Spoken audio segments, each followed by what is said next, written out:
Chào các bạn, tôi là nhân viên giao báo của Lộc Khoa Tạp chí. Công việc của tôi là đem đến cho bạn những tin tức nổi bật, trung thực đã được kiểm chứng trong tuần qua và có thể các bạn đã bỏ lỡ. Mở đầu là thông tin về việc dự kiến giảm 50% số tỉnh, thành sau sắp xếp. Cả hệ thống chính trị đang cấp tập chuẩn bị kế hoạch sáp nhập tỉnh thành và bỏ cấp huyện theo chỉ đạo của Bộ Chính trị Đảng Cộng sản Việt Nam.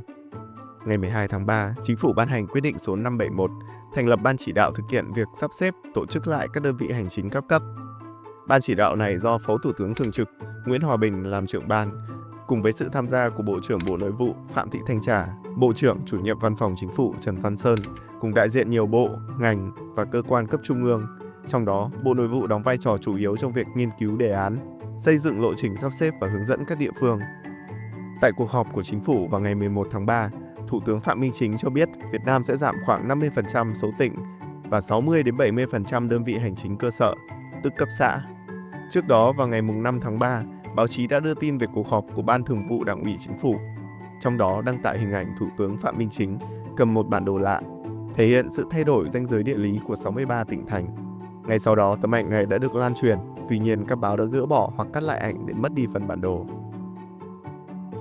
Cũng liên quan tới việc sáp nhập tỉnh, theo ghi nhận của phóng viên Lộc Khoa Tạp chí, những ngày qua, mạng xã hội lan truyền nhiều hình ảnh, chụp các văn bản cho thấy phương án sáp nhập tỉnh, thành để chỉ còn lại 32 hoặc 33 địa phương. Tuy nhiên, đến nay, nhà chức trách vẫn chưa bình luận về các thông tin này. Ngày 13 tháng 3, Chính phủ cho biết sẽ lấy ý kiến người dân về phương án sáp nhập tỉnh, thành. Theo kế hoạch, Chính phủ sẽ trình Bộ Chính trị đề án sắp xếp vào ngày 14 tháng 3. Sau đó sẽ tiếp tục lấy ý kiến các địa phương, các cơ quan liên quan để hoàn thiện đề án nhằm trình Ban chấp hành Trung ương xem xét, quyết định vào khoảng giữa tháng 4. Cũng liên quan đến việc sáp nhập các tỉnh, thành, vào ngày 7 tháng 3, Bộ Chính trị đã ban hành kết luận 128, trong đó chỉ đạo ngừng công tác bổ nhiệm nhân sự cho tới khi hoàn thiện sắp xếp bộ máy. Theo dự kiến, thông tin chính thức về việc sắp xếp các đơn vị hành chính sẽ được công bố trong kỳ họp Quốc hội lần thứ 9 vào tháng 5 năm 2025.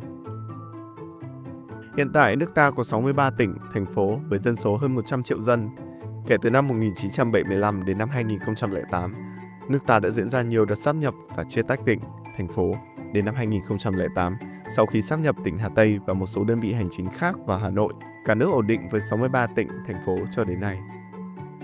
Việt Nam nâng cấp quan hệ đối tác chiến lược toàn diện với hai nước. Tuần qua, Tổng Bí thư Tô Lâm có chuyến thăm nhà nước tới Indonesia và Singapore trong thời gian từ ngày 9 đến ngày 13 tháng 3. Chiều ngày 10 tháng 3, báo Chính phủ đưa tin Tổng Bí thư Tô Lâm hội đàm với Tổng thống Indonesia Prabowo Subianto.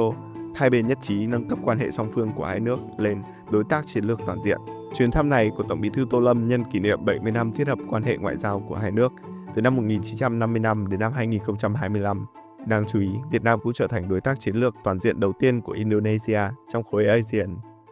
Về thương mại, trong năm 2024, kim ngạch xuất khẩu giữa hai nước đạt 16,7 tỷ USD, tăng 21,6% so với năm 2023. Hai nước đặt mục tiêu nâng con số này lên 18 tỷ USD vào năm 2028. Ngoài ra, Việt Nam và Indonesia cũng thống nhất cùng tạo điều kiện cho các doanh nghiệp của hai bên mở rộng đầu tư vào nhiều lĩnh vực như kinh tế số, kinh tế xanh, chuyển đổi năng lượng. Đến ngày 11 tháng 3, ông Tô Lâm tiếp tục có chuyến thăm Singapore theo lời mời của Thủ tướng Lawrence Wong hay Hoàng Tuần Tài. Ngay sau cuộc gặp, hai nước tuyên bố nâng cấp mối quan hệ lên đối tác chiến lược toàn diện. Trong tuyên bố chung, Việt Nam và Singapore cam kết đẩy mạnh hợp tác về năng lượng tái tạo, kinh tế xanh và kinh tế số. Đáng chú ý, trong cuộc gặp này, Singapore đã thực hiện một nghi thức ngoại giao đặc biệt, đó là đặt tên loài hoa lan tại vườn lan quốc gia thuộc vườn thực vật Singapore là Papilion Landa Tô Lâm Linh Ly, kết hợp tên của Tổng Bí thư Tô Lâm và phu nhân của ông, bà Ngô Phương Ly. Đây là chính sách ngoại giao hoa lan nổi tiếng của Singapore. Trước đó, vào ngày 9 tháng 2 năm 2023, Singapore đã tổ chức lễ đặt tên một loài hoa lan mới theo tên của Thủ tướng Phạm Minh Chính và phu nhân Lê Thị Bích Trân là Papilion Landa Phạm Lê Trân Chính. Từ khi nhận chức lãnh đạo tối cao, Tổng Bí thư Tô Lâm đã có những chuyến công du, đồng thời nâng cấp quan hệ với nhiều quốc gia như Mông Cổ lên đối tác toàn diện, với Pháp và Malaysia lên đối tác chiến lược toàn diện. Đến năm 2025, Việt Nam đã thiết lập quan hệ đối tác chiến lược toàn diện với 12 quốc gia. Ngoài ra là một số tin vắn đáng chú ý sau đây. Người kế nhiệm ông Đoàn Văn Báu rời đoàn của Thích Minh Tuệ. Hiện nay, đoàn bộ hành của Thích Minh Tuệ đang ở tỉnh Kedah, Malaysia và có 26 thành viên. Từ ngày 11 tháng 3 đến nay, có nhiều sư trong đoàn rời đi, trong đó đáng chú ý là ông Lê Quang Hà, Người được ông Đoàn Văn Báu cho là trưởng đoàn kế nhiệm mình, nay cũng rời đi vào ngày 12 tháng 3. Trong đó, ông Đoàn Văn Báu gần đây xuất hiện với hình ảnh mặc pháp phục, xuống tóc xuất gia tại một ngôi chùa ở Thái Lan. Bộ Giáo dục Đào tạo quản lý 2 đại học quốc gia. Theo kết luận mới đây của Chính phủ, Đại học Quốc gia Hà Nội và Đại học Quốc gia Thành phố Hồ Chí Minh sẽ chuyển từ trực thuộc Chính phủ về Bộ Giáo dục và Đào tạo quản lý. Trước đây, hai đại học này hoạt động theo cơ chế tự chủ đặc biệt do Thủ tướng trực tiếp điều hành. Sau khi chuyển cơ quan quản lý, hai đại học này vẫn được giữ cơ chế dự toán ngân sách cấp 1, tức tương đương cấp bộ, có con dấu và quốc huy riêng. Quyết định này được đưa ra trong bối cảnh nước ta quy hoạch mạng lưới giáo dục đại học đến năm 2050. 1.000 nhân viên của Bộ Nông nghiệp và Môi trường xin nghỉ việc. Theo một báo cáo, đã có 1.000 công chức, viên chức, người lao động tại bộ này muốn nghỉ việc. Trong đó, có 717 người đã nộp đơn, bao gồm diện nghỉ hưu trước tuổi và thôi việc.